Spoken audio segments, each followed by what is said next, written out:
continue our study in the book of John, and today we are in John 10, 1 through 21, the very familiar passage of Jesus saying, I am the good shepherd. One of 7 I am passages in the book of John. John 10, starting in verse 1, Truly, I tell you, anyone who doesn't enter the sheep gate by the gate, but climbs in some other way is a thief and a robber. The one who enters by the gate is the shepherd of the sheep. The gatekeeper opens it for him, and the sheep hear his voice. He calls his own sheep by name and leads them out.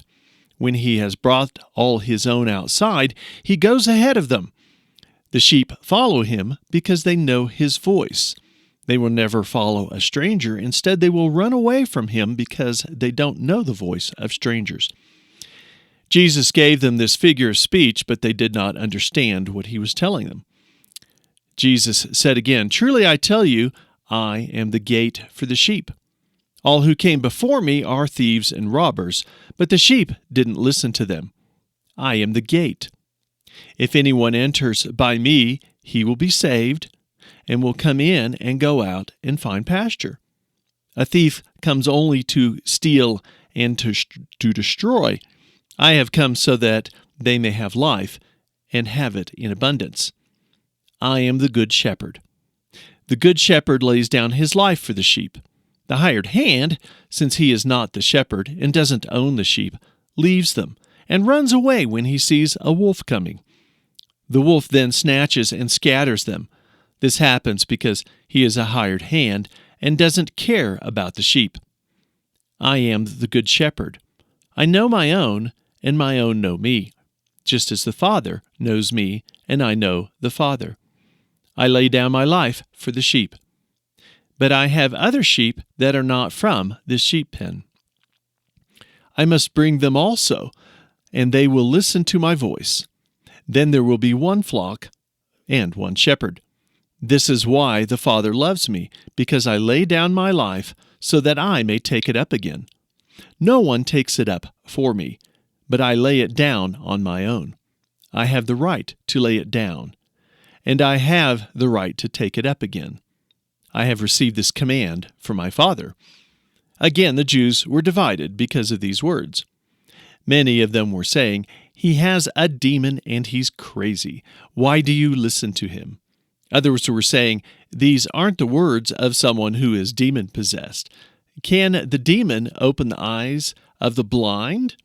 That's a reference to the previous chapter. Now, this is an illustration they would understand, as shepherding was very common in that day. Out in the open pastures, or sometimes in the town, there would be corrals built, usually made of stacked stone about a waist high. The sheep would be brought into these corrals at night to protect them from predators and to keep the sheep from just wandering off. It would have a single entrance, and that entrance may have a gate on it, or the shepherd themselves may lay down at the entrance to keep the sheep from wandering off or something coming in. Sometimes a corral might have several different flocks in it at the same time. In the morning, the shepherd would call to his sheep, and they would follow him out to pasture. There are even videos today of modern-day shepherds separating mixed flocks simply by calling out to them. And that is because the sheep know the shepherd's voice. The shepherd would talk to his sheep during the day. He might even name them, I don't know.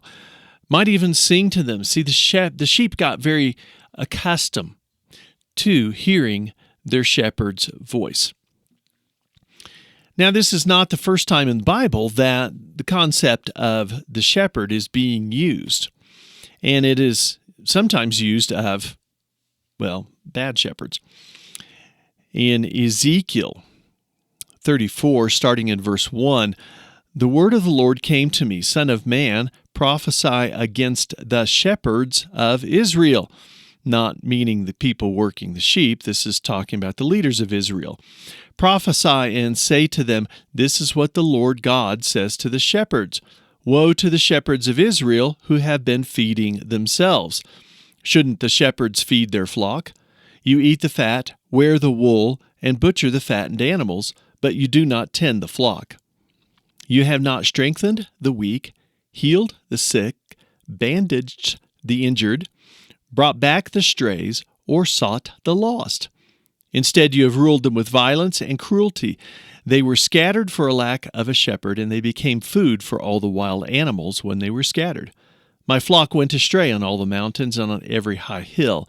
My flock was scattered over the whole face of the earth, and there was no one seeking or searching for them. In this passage, God condemns the leaders of Israel for being focused on their selfish interests and not having the good of the flock at heart. Look at the condemnations. You do not tend the flock. You have neglected the sick, injured, and weak. You have not sought strays or lost. You have been violent and cruel, and they have become scattered and prey for wild animals.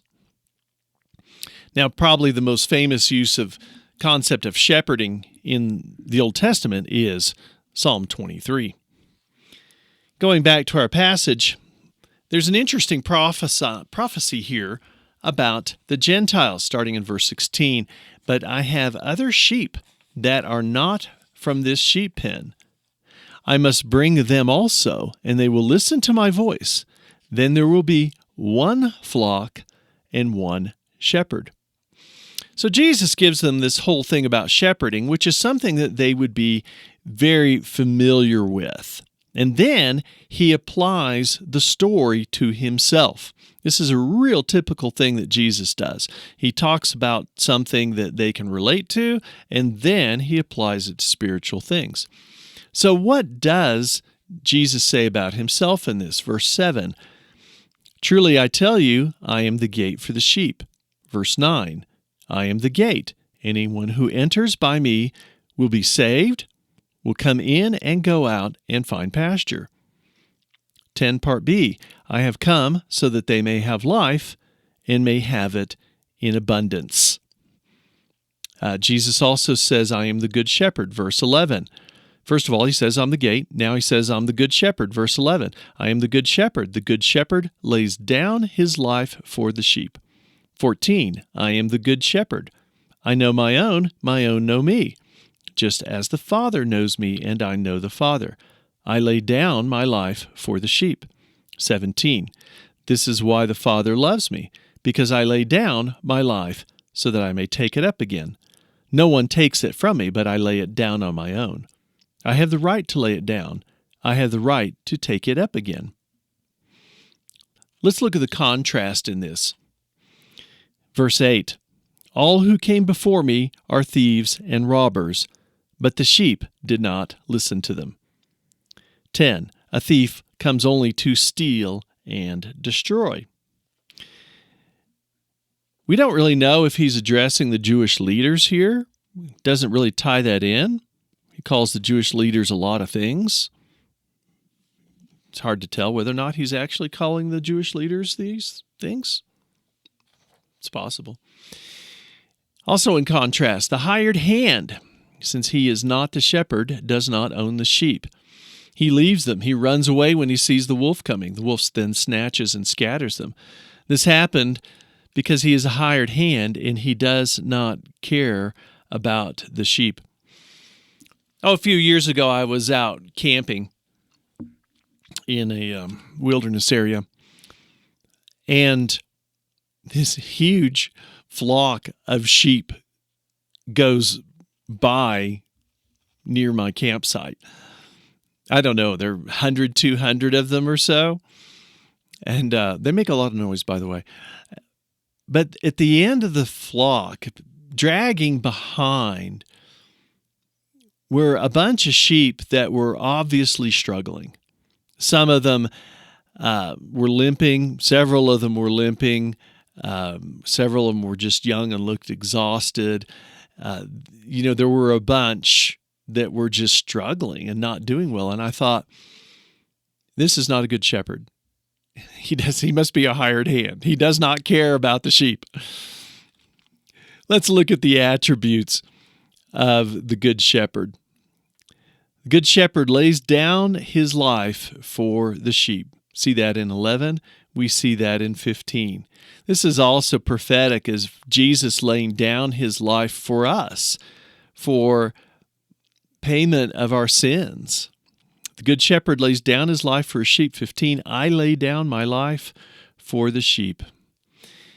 Verse 4, he leads them, he doesn't drive them. I didn't really see this till I was looking at some of the commentaries. Verse 4, the good shepherd goes out ahead of them. The sheep follow him because they know his voice. It's not like, what you see in the movies of cattle drives where they're sitting there,